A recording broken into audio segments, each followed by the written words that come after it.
네, 출애굽기 2장 1절에서 10절 말씀을 저희가 교독하며 읽겠습니다.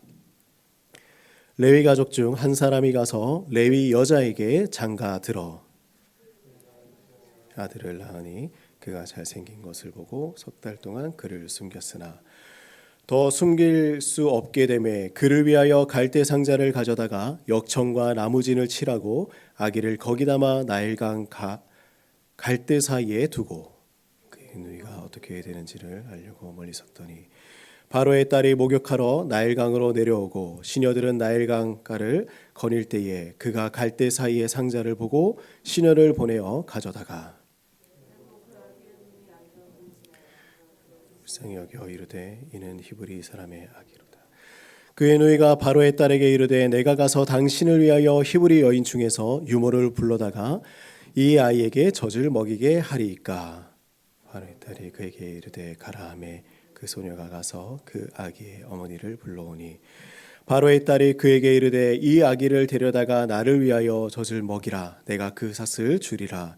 여인이 아기를 데려다가 젖을 먹이더니 그 아기가 자라매 바로의 딸에게로 데려가니 그가 그의 아들이 되니라. 그가 그의 이름을 모세라 하여 이르되 이는 내가 그를 물에서 건져내었음이라 하였더라. 아멘. 아멘.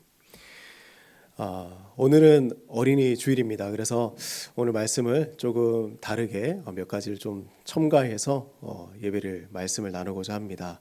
우리 앞에 그림을 보면서 뒤에 숨겨져 있는 것이 무엇인지 먼저 맞추면 뭐가 있을까요? 네. 그래서 한번 보시고 뒤에 그림이 무엇인지 한번 보면 좋을 것 같아요. 자, 첫 번째 한번 볼까요? 네, 뭐가 있나?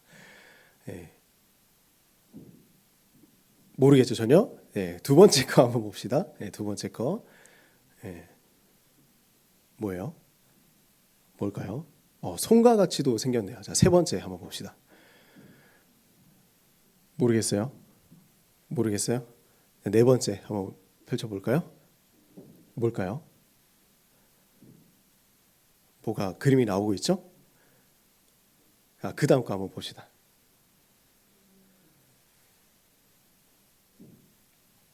네, 줄이 있고 뭐가 있죠? 또 하나 더 볼까요? 이거 보면 좀 알 수도 있겠다. 네, 뭐예요? 뭐예요? 모르겠어요? 한 번 더 볼까요? 네, 확실하게. 네, 팽이죠. 네, 전체 그림 한번 보여주세요. 팽이입니다. 팽이에요. 우리가 팽이를 갖고 놀아본 적이 얼마나 될까요? 옛날에는 이런 팽이로 이제 했는데 요즘에는 아주 멋지게 이렇게 플라스틱으로 멋지게 만들어서 팽이들이 나오더라고요. 근데 이 팽이는요, 중심을 잃으면 넘어지게 되어 있어요. 그죠? 중심을 잃으면 넘어지게 되어 있습니다. 근데 우리는 우리의 중심에는 무엇이 있는지 한번 고민을 해봐야 돼요. 우리의 중심에는 무엇이 있는가? 그리고 우리는 이 중심에 이것을 잘 지켜나가고 있는가? 우리는 이 중심을 얼마나 잘 붙들고 살아가고 있는가? 유대인들은 아기를 낳을 때에 이렇게 기록을 했어요. 어느 어머니가 누구를 낳았다 이렇게 기록을 하는 것이 아니라 아버지의 이름으로 누구를 낳았다 이렇게 기록을 하고 있는 거예요.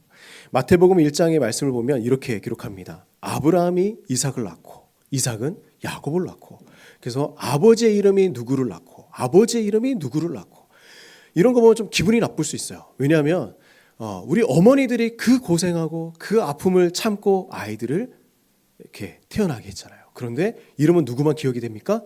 아버지의 이름만 기록이 되고 있어요. 그런데 보면 이때 사회와 문화가 아버지 중심으로 돌아갔기 때문이에요. 가부장적인 문화였기 때문에 이렇게 아버지의 이름을 적었지만 그런데 특별하게 어떤 일들이 있었냐면 어머니의 믿음이 뛰어난 가정에는요. 어머니의 이름이 기록이 되어 있습니다. 놀랍지 않습니까? 그래서 그 대표적인 어머니가 저번 주에 우리가 잠깐 나누었지만 모세의 어머니 요게벳입니다. 그래서 이 모세가 태어날 때에 이집트에서 탈출하는 이스라엘 백성들이 탈출하는 이 사건이 있기 전에 이 모세에게는 어떤 일들이 일어났을까? 우리 한번 돌아보았으면 좋겠어요. 이때 당시에는 이집트의 왕 바로에게 큰 걱정과 근심이 일어나게 되었습니다. 그것은 무엇이었냐면 이스라엘 사람들이 점점 많아지는 거예요. 이 이집트의 노예였던 이스라엘 사람들이 인구수가 점점 많아지고 강해지니까 두려움에 빠지게 되었습니다. 그 두려움에 빠지게 된 이유는 무엇이었냐면 이 사람들이 나중에 더 강성해지고 사람들이 많아져서 다른 나라와 손을 잡고 자신들과 전쟁에서 이기면 어떻게 되나, 거기에 대해서 두려움이 생기게 되었어요. 그래서 이 이스라엘 사람들에게 더 힘든 노역을 시키고 더 강제적으로 일을 시켜서 더 고생을 시키면 이 사람들이 점점 줄어들지 않을까, 힘들지 않을까. 그리고 심지어 나중에는 어떤 일들이 벌어지냐면 이렇게 하는 거예요. 이스라엘 남자 아기가 태어나면, 여자 아이들은 괜찮아요. 네, 여자 아이들은 괜찮습니다. 근데 남자 아기가 태어나면 어떻게 하냐면 다 죽여라 명령을 하는 거예요. 남자 아이가 태어나면 다 죽여라. 근데 남자 아이가 태어나지 않으면 점점 이스라엘의 수가 줄어들 것이라고 생각을 하고 있었던 거예요. 그것은 우리가 너무나 잘 알고 있듯이 착각이었던 것이었죠. 그런데 이런 일들이 있을 때에 모세가 태어났습니다. 아이들이 죽게 되고 또 억압받고 고난 가운데 있을 때 이 모세가 이집트에서 태어나게 된 것이죠. 우리 2장 1절에서 2절 말씀입니다. 우리 같이 한번 읽어봅시다. 시작. 레위 가족 중 한 사람이 가서 레위 여자에게 장가들어 그 여자가 임신하여 아들을 낳으니 그가 잘생긴 것을 보고 석 달 동안 그를 숨겼으나 모세에게는 형이 아론과 누나인 미리암이 있었어요. 그리고 모세가 태어날 때 아버지의 나이가 몇 세였게요? 137세였습니다. 할아버지예요. 그러니까 나이가 그렇게 많은 아버지를 두고 모세가 이 땅에 태어나게 된 것이죠. 그런데 2절 말씀을 보니 이상한 말씀이 하나가 있어요. 뭐냐면 이렇게 고백을 하고 있어요. 2절 말씀을 보니 아들을 낳았는데 뭐라고 해요? 뭐라고요? 잘생겼어요. 아들이 태어났는데 잘생겼어요. 근데 이 아이를 숨긴 이유가 뭐예요? 태어난 것을 보니까 잘생겨서 이 아들을 숨겨줬다. 그럼 못생긴 아이들은 어떻게 돼요? 죽어야 됩니까? 그것이 아니라는 것이죠. 뭐냐면 이 말씀을 잘 살펴보면 이 잘생겼다라는 단어는요, 토부입니다. 히브리어로 토부라고 해요. 그게 뭐냐면 하나님께서 세상을 창조하실 때에 모든 것들을 창조하시고 하나님 보시기에 좋았더라 할 때 그 말씀이 바로 토부입니다. 그래서 이 아이가 태어났을 때에, 이 모세가 태어났을 때 잘생겼다라는 것은 뭐냐면 하나님이 보시기에 좋았더라라는 거예요. 그래서 우리 이 땅에 아이들이 태어날 때마다 하나님이 보시기에 정말 좋은 자녀들이라는 것입니다. 그래서 이 말씀을 사도행전 7장 20절 보면 이렇게 얘기하고 있어요. 말씀을 같이 볼까요? 읽어봅시다. 시작. 그때 모세가 낳는데 하나님 보시기에 아름다운지라. 그죠? 하나님 보시기에 아름다운 모세였다라는 것이죠. 그러면 이 잘생겼다라는 말은 뭐예요? 하나님 보시기에 좋은 아이. 자녀들이 태어날 때 하나님 보시기에 좋은 아이들. 그것을 이야기하고 있는 것입니다. 그리고 이 말씀을 다시 한 번 더 언급을 해주는데요. 히브리서 11장 말씀을 보면 이렇게 얘기하고 있어요. 같이 한번 읽어봅시다. 시작. 믿음으로 모세가 낳았을 때에 그 부모가 아름다운 아이임을 보고 석 달 동안 숨겨 왕의 명령을 무서워하지 않았다. 그죠? 계속해서 고백하고 있는 게 뭐예요? 아름다운 아이였다. 우리 부모님도 한번 고백해 보기를 원합니다. 이렇게 고백합시다. 나의 자녀는 하나님 보시기에 좋은 자녀입니다. 그죠? 그죠? 그렇습니다. 또 우리 아이들도 한번 고백해 볼까요? 우리 자녀들 이렇게 고백합시다. 나는 하나님 보시기에 좋은 자녀다. 부끄러워요? 우리 자녀들은 하나님 보시기에 정말 좋은 자녀들입니다. 그런데 이 모세의 부모는 사람보다, 그 심지어 뭐냐면 사람이 아니라 자신들이 섬겨야 할 왕이었죠. 자신들이 섬겨야 할 왕을 두려워한 것이 아니라 그들보다, 사람보다 하나님을 경외하고 하나님을 두려워한 사람들이 바로 이 모세의 부모들이었다라는 것입니다. 그런데 이것은 무엇이었냐면 오늘 11장 23절, 히브리서 11장 23절 말씀을 보니까 이것을 뭐라고 표현하냐면 믿음이라고 표현을 하고 있어요. 믿음으로 모세가 났을 때 믿음으로 이들을 숨겨주었다. 무서워하지 않았다. 고백을 하고 있어요. 누구에 대한 믿음입니까? 바로 하나님에 대한 믿음을 이야기하고 있는 거예요. 그런데 우리 대부분의 부모들은 이렇게 살아가고 있어요. 뭐냐면 자녀를 다른 사람의 손에 맡길 때에 불안해해요. 그렇지 않습니까? 다른 사람의 손에 맡길 때 불안합니다. 한번 떠올려 보면 좋을 것 같아요. 갓난아이에 있을 때 우리 자녀들이 있었어요. 저도 첫째 아이를 100일 됐을 때 중국 데려가면서 정말 좀 불안함이 있었어요. 갓난아이를 다른 사람의 손에 이렇게 올려주었을 때 불안하지 않습니까? 걱정하지 않습니까? 아이가 잘못되면 어떡하지? 그래서 그 아이가 하루 동안 어떻게 지내는지, 그리고 어떻게 살아가고 있는지 계속해서 수시로 체크하면서 이 아이에 대해서 불안하며 또한 걱정하며 아이를 키워나갑니다. 가끔은 자녀가 또 할아버지와 할머니의 손에 자라갈 때도 있어요. 근데 그날은 더 불안하고 더 초조해야 할 때가 있습니다. 왜냐하면 우리의 부모님들은 우리를 키워 주셨죠. 이렇게 잘 키워 주셨는데 그래도 불안해요. 뭐냐면 지금은 우리가 양육하는 방법도 다르고 또 그때의 세상과 지금의 문화는 너무나 달라서 이 아이들이 어떻게 자라가야 하는지 우리가 더 잘 알고 있기 때문에 할아버지의 손에 또한 할머니의 손에 자라갈 때에 또 걱정하게 되는 것이죠. 부모님께서 참 우리를 잘 키워 주셨음에도 불구하고 우리는 걱정하게 됩니다. 무슨 일이 일어날까? 그리고 아이를 어린이집이나 학교를 보내기 시작하면 더 걱정이 커지기 시작해요. 담임 선생님이 또 우리 아이를 대해서 어떻게 생각할까? 얼마나 잘 알고 있을까? 또 우리 아이가 학교에서 생활은 잘하고 있을까? 이 불안은 그런데 아이가 크는 내내, 우리의 자녀가 크는 내내 끊임없이 반복되어 일어나는 것이 바로 이 불안입니다. 모든 부모는요, 내가 아닌 그 누구에게 맡겨질 때에 너무나 불안해할 수밖에 없는 것이 우리의 자녀들이에요. 그래서 너무나 놀라운 건 뭐냐면 이 아이들이 초등학교에서 대학교를 갈 때까지, 대학교를 갔음에도 불구하고 결혼할 때까지 끊임없이 불안은 사라지지 않을 거예요. 이것이 우리의 삶입니다. 그런데 가끔 이런 생각도 해볼 때가 있나요? 하나님은 과연 알고 있을까라는 거예요. 하나님은 과연 알고 있을까? 우리 아이가 잠들기 전에 1시간 이상은 열심히 뛰어놀아야 잠이 든다는 거. 그리고 하나님은 아실까? 우리 아이가 정말 좋아하는 것이 무엇인지. 그리고 하나님은 아실까? 우리가 정말 우리 자녀들을 안아주고 또 이렇게 토닥여 주는 것처럼 우리 하나님도 우리의 자녀를 이렇게 안아주고 계실까? 하나님에 대한 그러한 필요에 대해서는 우리가 너무나 잘 알고 있어요. 하나님은 우리에게 필요합니다. 하나님은 나의 삶에 필요합니다. 이런 것들은 너무나 잘 알고 있지만 하나님이 우리의 삶과 우리의 자녀들의 완벽한 대리자가 되어주실 것이라는 것에 대해서는 때로는 걱정하며 근심할 때가 있다는 거예요. 자녀를 완벽하게 하나님의 손에 맡길 때가 있었습니까? 한번 생각을 해보세요. 완벽하게 하나님의 손 위에 다 올려놓을 때가 있었을까요? 아이에 관해서는, 우리의 자녀에 관해서는 심지어 하나님에게 믿지 못할 때가 있다는 거예요. 그런데 어떻게 모세의 부모는 바로의 왕의 명령을 두려워하지 않을 수 있었을까? 어떻게 모세의 부모는 이 행동을 하지 않았을까? 어떻게 모세의 부모는 하나님에게 이 모든 상황을 내어 맡길 수 있었을까? 그것은 무엇이었냐면 그의 시선과 그의 방향은, 그의 모든 시선은 어디에 있었냐면 왕의 눈치가 아니라 하나님을 바라보았기 때문이었습니다. 세상의 사람들을 눈치 보는 것이 아니었어요. 왕의 눈치를 보는 것이 아니었습니다. 하나님에게 그의 시선을 맞추고 있었습니다. 우리 같이 한번 생각해 봅시다. 저는 이 부분을 뭐라고 표현하냐면 찐 용기다.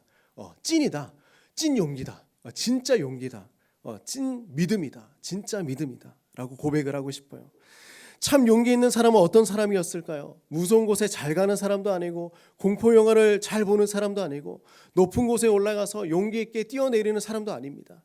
용기 있는 사람은 무엇일까? 우리가 용감한 사람이라고 생각할 때에 저 사람은 정말 용감하다라고 생각할 때 어떤 생각이 먼저 드나요? 두려움이 없고 그냥 무엇인지 잘하고 남 앞에 서서 잘하는 사람, 그 사람이 용감한 사람일까요? 그것이 아니라 무엇인가를 시작하거나 행동을 옮길 때에 두렵지 않다면 용기가 필요가 없어요. 이런 생각 해보셨습니까? 용감한 사람은요, 용기가 필요 없기 때문에 용감한 사람이 아니에요. 그냥 하면 돼요. 그죠? 두려움이 없으면 그냥 하면 되는 거예요. 그런데 두려움이 있기 때문에 그것을 뚫고 나아가는 사람이 용기 있는 사람입니다. 겁이 나고 두려울 때 우리는 이것을 극복하고 앞으로 나아갈 수 있는 용기가 필요한 거예요. 그래서 이것을 용기라고 합니다. 이것을 보고 용감한 사람이라고 해요. 그리고 저는 이것을 보면서 믿음이라고 표현을 합니다. 두려움이 있지만 아니오라고 말할 수 있는 것이 용기이죠. 우리가 다 알고 있고 두려움이 찾아오고 우리가 믿음을 포기해야 될 그러한 상황이 찾아왔을 때에 이것을 지켜나가는 사람이 바로 믿음의 사람이라는 것이죠. 다시 한번 질문을 해보겠습니다. 두려움이 있으십니까? 그런데요, 우리의 자녀들은 누구의 자녀입니까? 바로 하나님의 자녀라는 것입니다. 하나님의 능력을 믿으십니까? 아니면 하나님의 능력을 의심하십니까? 이것은 아이들이 눈앞에 보이지 않는 상황이 되었을 때 너무나 잘 드러나요. 내 눈앞에서 아이들이 없을 때 걱정과 근심하십니까? 내가 보지 못하는 시간에도 우리 하나님은요, 그분의 자녀를 돌보고 계시다라는 거예요. 하지만 우리의 불안은요, 이러한 사실을 생각하지 못하고 저 멀리 하나님이 있을까 없을까, 아니면 그 하나님조차도 생각하지 못할 때가 있습니다. 부모로서의 역할은 잘 수행해야 해요. 자녀를 잘 돌보고 잘 가르치고 훈육해야 합니다. 잘 살아갈 수 있도록 준비시켜줘야 합니다. 자녀들이 학교에서 최선을 다하고 건강하게 성장할 수 있도록 도와주어야 합니다. 그리고 심지어 우리 자녀들이 예수님의 제자로 살아갈 수 있도록 또 헌신을 다해야 하는 것이겠죠. 그러나 이 양육이 너무나 어려운 거예요. 힘들어요. 내 힘으로는 할 수가 없어요. 부모로서 양육과 관련된 문제를 결정할 때는요, 특별히 내가 알고 있는 방법과 내가 갖고 있는 노하우 너무나 중요하지만 그때마다 우리가 하나님의 지혜와 하나님의 능력을 구해야 한다는 것이죠. 우리의 시선을 눈앞에 어렵게 그리고 해결 안 되는 그 상황에 놓아두고 살아가는 것이 아니라 우리의 시선은요, 오직 하나님 앞에 올려두고 하나님 바라보고 하나님 능력 바라보고 살아가야 이 모든 것들이 온전하게 이루어진다라는 것입니다. 그렇다면 오늘 하나님을 바라보는 시선으로 우리는 무엇을 해야 하는 것인가? 자, 여기에 요게벳, 모세의 어머니는 엄청난 결단을 하기 시작합니다. 우리 2장 3절 말씀인데요, 같이 한번 읽어봅시다. 2장 3절입니다. 시작.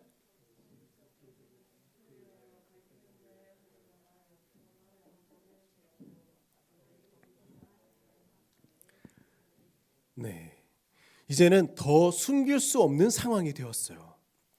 점점 아이가 커갔기 때문이겠죠. 숨길 수가 없었어요. 갈대 상자를 만들었어요. 거기에 역청을 바릅니다. 그리고 나무 진을 사용해 칠합니다. 물이 새지 않도록 뭐 한 거예요? 방수 처리를 한 것이죠. 갈대 상자에 아기를 이제 담았어요. 역청을 바를 때도, 나무진을 칠할 때도, 아기를 그 갈대 상자에 넣을 때도 이 요게벳은 얼마나 많은 눈물을 흘렸을까요? 바르면서 눈물을 흘리고 칠하면서 눈물을 흘리고 아기를 넣으면서 더 눈물을 많이 흘렸었겠죠. 이제는 눈물로 자신의 아들을 떠나보낼 준비를 하고 있는 거예요. 그리고 모세를 하나님의 손에 내어 맡깁니다. 하나님의 손에 내어 맡기는 거예요. 제가 참 좋아하는 찬양이 하나 있어요. 요게벳의 노래라는 찬양인데 다들 들어보셨을 것입니다. 가사를 보면 이래요. 작은 갈대 상자 물이 새지 않도록 역청과 나무 진을 칠하네.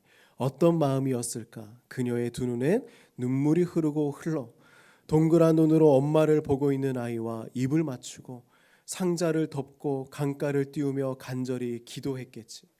정처 없이 강물에 흔들흔들 흘러내려가는 그 상자를 보며 눈을 감아도 보이는 아이와 눈을 맞추며 주저앉아 눈물을 흘렸겠지.